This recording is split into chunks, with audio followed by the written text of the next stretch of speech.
Can you imagine spending years, literally years, putting together a massive economic plan for an entire country, only to have a global crisis basically make it obsolete the very same week it's published? Well, that's not some thought experiment. It's exactly what just happened with China's 15th five-year plan.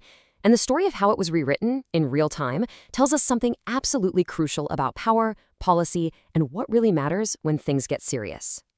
Okay, just look at this timeline for a second. The timing is just incredible. The drafting of this huge plan wraps up in late 2025. Then, boom, February 28th, 2026, war breaks out in Iran. And just a few days later, in March, China officially adopts its new five-year plan. You've got this detailed blueprint designed for a world at peace that suddenly has to function in a world at war. This collision right here is the key to understanding everything that follows. So what was this plan even supposed to do before everything changed? To really grasp the scale of the pivot they had to make, we first have to look at the original blueprint, the strategy that was designed for a future that, well, now feels like a distant memory. The original plan, it was this really delicate balancing act. On one side, you had the very real need for energy security, which still leaned on traditional sources. But on the other, there was this super ambitious green transition, pushing for renewables and carbon control. The idea was to gently, carefully tip the scales toward a cleaner future. But, as we all know, a war has a way of coming along and just knocking the whole table over. And get this, buried deep inside the text was this almost prophetic little phrase about reducing dependency on oil. The planners, they knew that importing 70% of their oil was a huge vulnerability. But when they wrote this, it was a long-term strategic goal, not a five-alarm fire. It was a problem for tomorrow. The war, of course, made it a massive crisis for today. And that brings us right to the crisis itself. This is the moment where the plan on paper just smacks right into the hard reality of a global conflict. Behind closed doors, the rules weren't just bent, they were completely torn up and rewritten. Let's start with the plan's single biggest climate promise, reaching peak fossil fuel consumption. Now, that's not just some bureaucratic jargon. It was meant to be this historic turning point where China's use of coal and oil would finally start to decline. A huge win for the planet, right? But, as we're about to see, promises made in peacetime are often the very first casualties of war. I mean, this slide just says it all. It shows the complete 180 in black and white. The peacetime goal was to constrain coal, to put the brakes on it. The wartime reality? Expand coal capacity, and do it as fast as possible. The government is now literally ordering mining projects to speed up construction.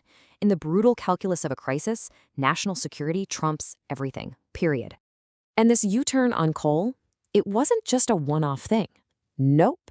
It was actually the first of 5 urgent pivots, a real-time overhaul of the entire plan as the government scrambled to adapt to this terrifying new reality. This pivot away from the original plan happened pretty much everywhere. First up, you can see here the push for nuclear power went into overdrive. Security concerns are just bulldozing the old red tape, and approvals for new plants are surging. Second, the pipelines. Negotiations with Russia and Central Asia that used to drag on for years, they became a top-tier emergency priority, practically overnight. Third, they realized their strategic energy reserves just weren't going to cut it for a long conflict, so those targets were revised way, way up. And finally, they're pouring money into these really controversial coal-to-oil programs to create synthetic fuel. It's a nightmare for the climate, but in a crisis, it's seen as a lifeline. So, what does all this frantic, behind-the-scenes action really tell us? Well, when you take a step back, a much bigger story starts to emerge. It's a crucial lesson in how to read government policy, not just in China, but anywhere, really. It all comes down to text versus action. And this, right here, is the most important takeaway from this whole thing. If there's one thing you remember, make it this. Ignore the official text. Watch the implementation. A government's real priorities aren't in some document they publish. They're revealed by where the money flows, which projects get fast-tracked, and which rules get quietly ignored. That's where you find the real story. This whole episode forces us to completely redefine what a 5-year plan even is. It's not some static script carved in stone. It's a living, breathing framework designed to adapt. And this war was about the biggest change in circumstance you can imagine.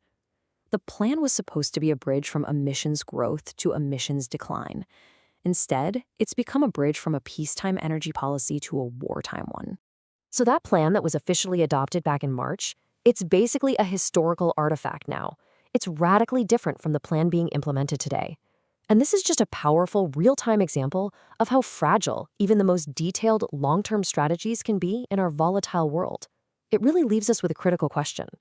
As peacetime plans everywhere keep colliding with new, harsh realities, what gets rewritten next?